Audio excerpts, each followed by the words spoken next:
Right, welcome to number 3 of the Sunday vlogs. Straight into it. Got a couple of areas to cover, but we're going to look at this potted plant situation. And the great thing about growing tropicals in pots is you can move them about, chuck them in your borders, or just have a collection of pots. I recently had a sort of 2-seater outdoor chair here. Recently moved that out, and I've got a nice sort of tropical cluster of pots there, which fills that gap nicely. And we've got a couple of nice palms here. So we've got the fishtail palm.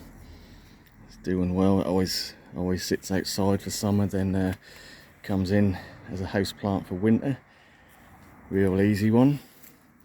I think I did up pot that this spring, so that's been flushing out some decent sized leaves. But let's just take a moment to appreciate this Rhopalostylus sapida, or Nico palm. So this is one I bought a couple of years back from the Palm Centre. They do get them in occasionally, and I think I only paid about 38 quid for this. And they are slow palms, but on the same note, this is probably doubled in size, so that's not too bad for a couple of years.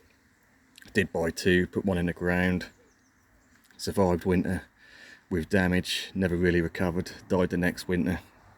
This is in a big pot, and just keep it frost free over winter. Don't let it dry out too much. Real easy palm, which is real tropical looking palm, but grows well in the UK.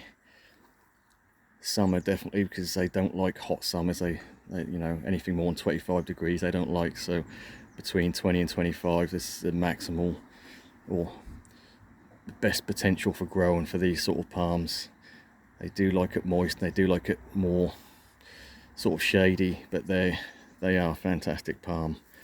Really tropical looking, and as they grow they will obviously get a trunk, and it's one of the few sort of cool tolerant palms which will have a crown shaft. Look really quite tropical. Nice, really like that one.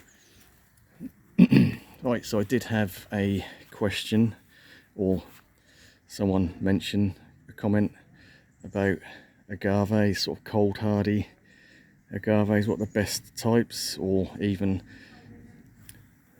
similar looking plants to give you the same effect, lookalikes if you like. I grow a lot of agaves, mainly in pots. It's not to say they're not hardy, just I've got nowhere to put them.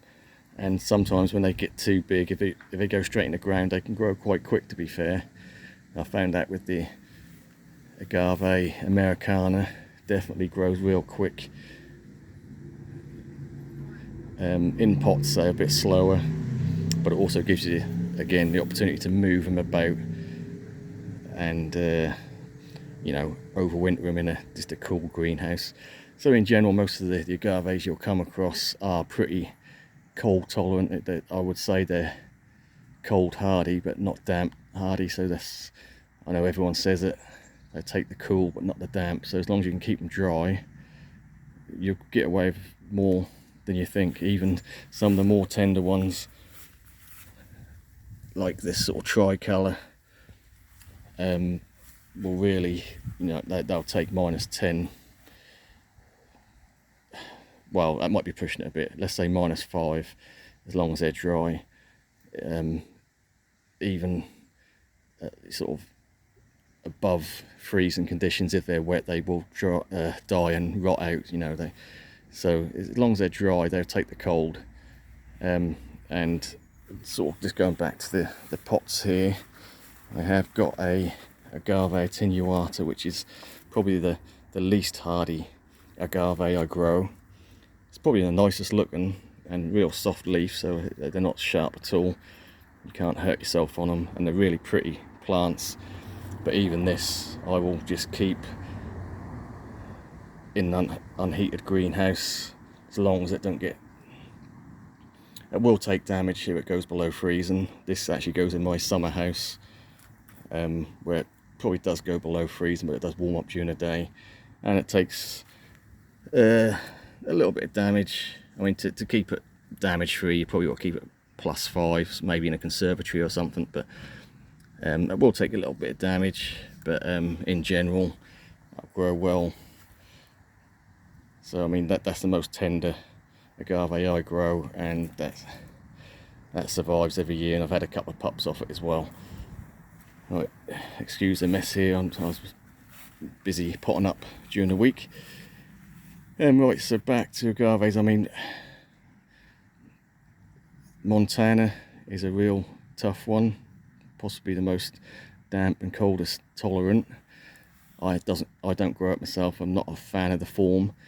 The ovetifolia, or whale tongue nearly fern agave,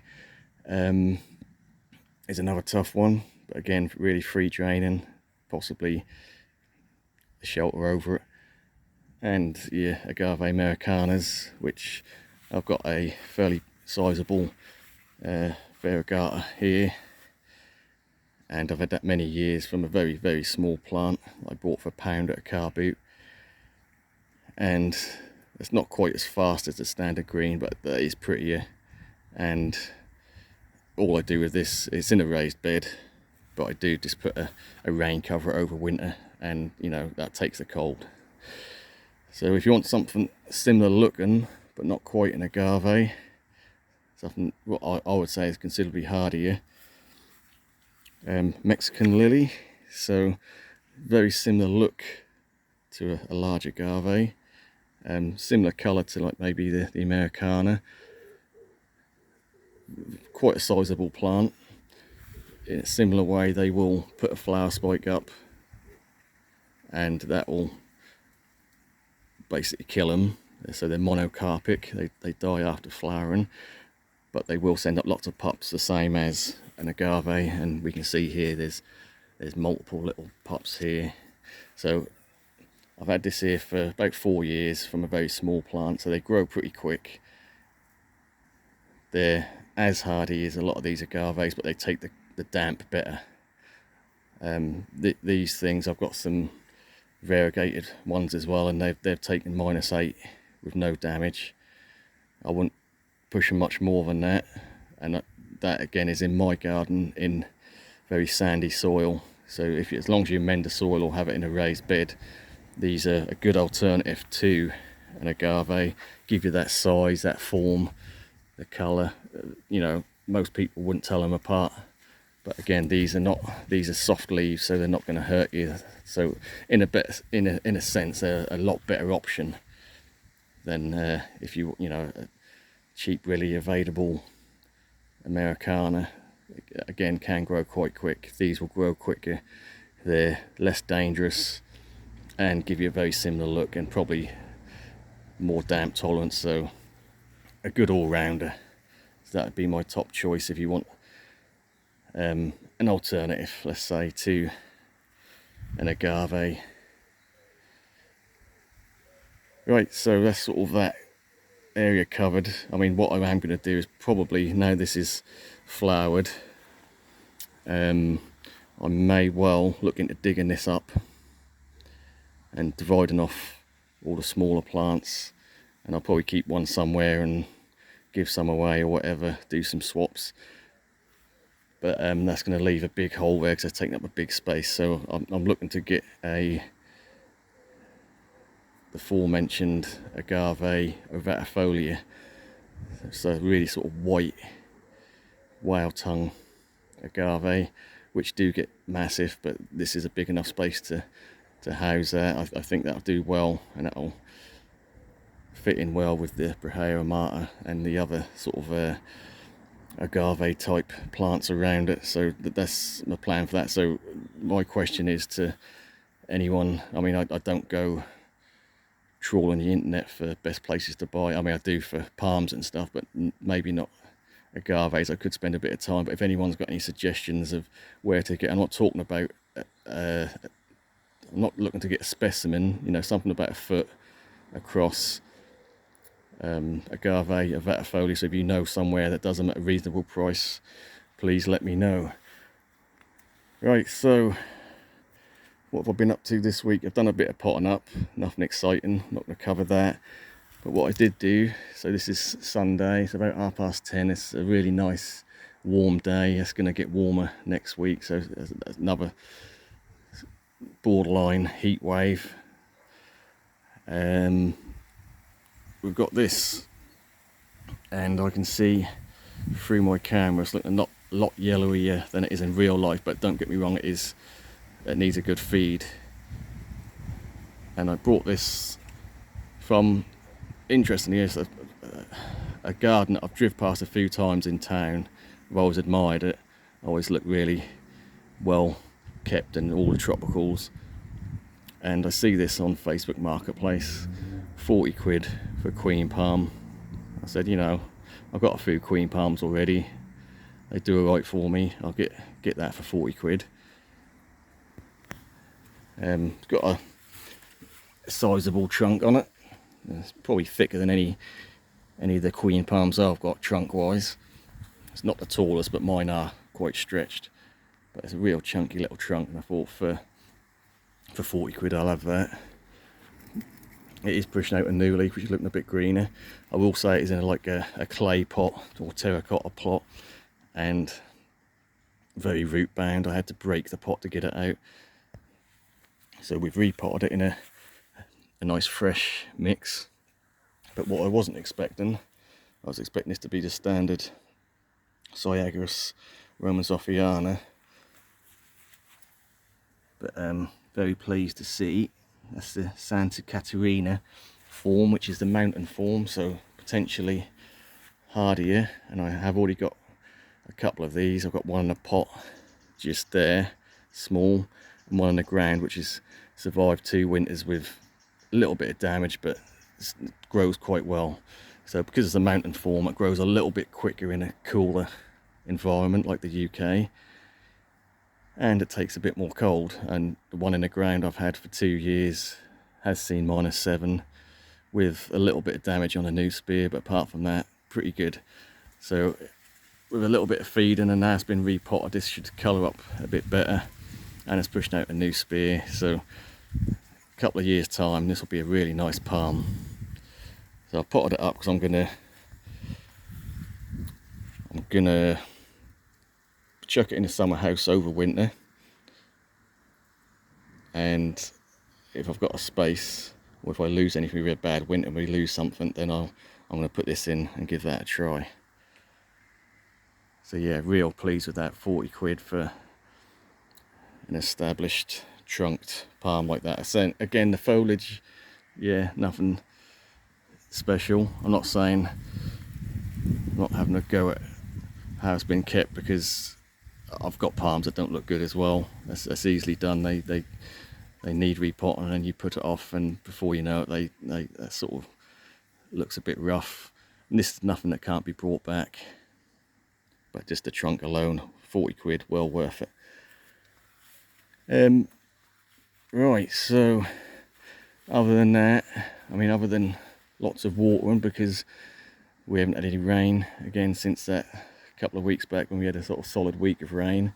Certainly dried out since, so we're back to the watering and the irrigation. So I've had the irrigation on this morning, half hour each border. So we've got soaker hose this border, that's on for half hour. We've got irrigation on this border, that's on for half an hour, and the centre bed irrigation on for half an hour. Still got the hose connected up.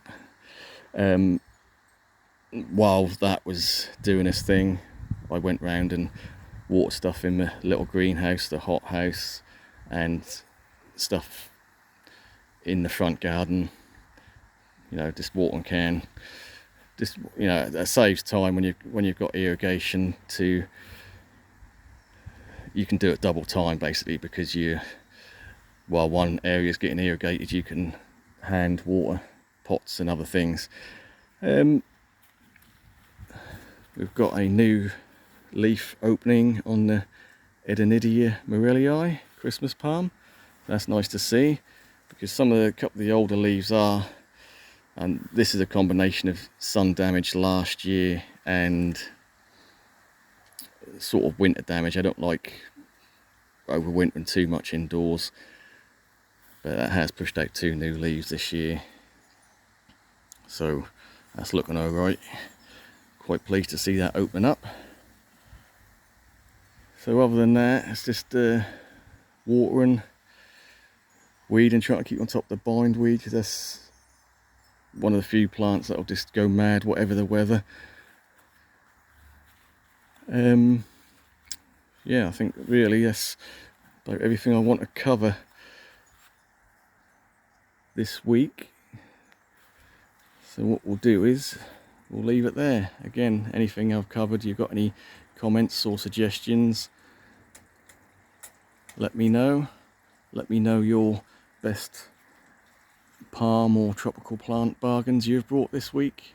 Again, I've done a video on the B&M stuff. They've got some nice collocations in at the minute, Metallica. $6.50, real good price. But yeah, if you've got a local plant off Facebook maybe, or some other selling forum, eBay, let me know what you got, what sort of deal you got. Always interested to know. Right, we'll leave it there. Thanks for watching. We'll catch you on the next one.